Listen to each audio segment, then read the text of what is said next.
Hello, how ya doing? This is Jeffrey Lee Folschinsky, your atomic lifeguard of laughable learnings, and I'm glowing unnaturally with excitement as I welcome you to another episode of Meaningless Minutia, a show that explores erroneous educational moments that make you question, is this really what the internet was intended for?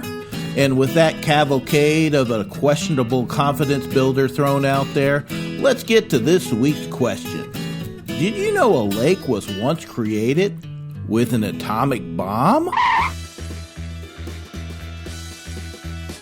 Looking for a mineral bath that will give you that certain glow?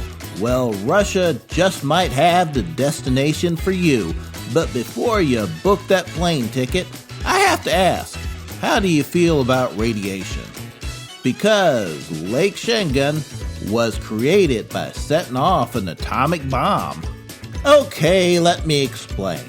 Back in the 60s, America was looking for a more constructive use for their stockpile of atomic bombs.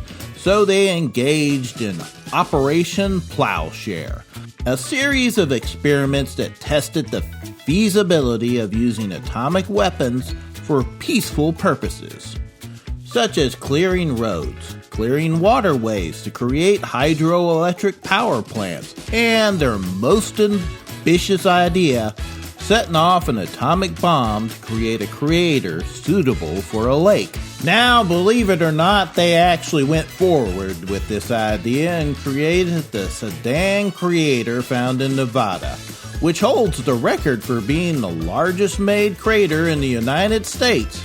So yeah, that's something. Not to be outdone, the Soviet Union decided to engage in their own lake-making experiment. And not to be held back by those pesky safety measures that led to those silly Americans creating a crater so far away from a water source that the crater is still dry today, they set off their atomic bomb right next to the Chegan River.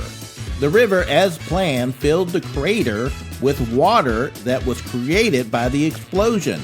And voila! Chegan Lake was born. But what about those radiation levels, you might, but probably weren't wondering? And to answer that forced contemplation, yes, the lake was extremely radioactive, along with the river that it was now connected to. Nowadays, Chegan Lake, or Atomic Lake as it's more well known as, is a tourist attraction for extreme tourism groups. The government has advised that while the radiation levels are now at acceptable levels, it's still not advisable to swim in the lake. But this doesn't stop a lot of people from taking a dip, which just goes to show questionable ideas can attract questionable people.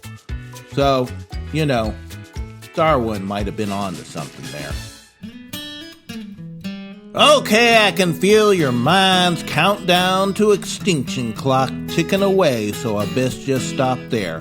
But before I let you disarm that MX memory missile, let me leave you with this lobotomy of learning. Radioactive golf balls were once a thing. Wonder how that helped with their short gang.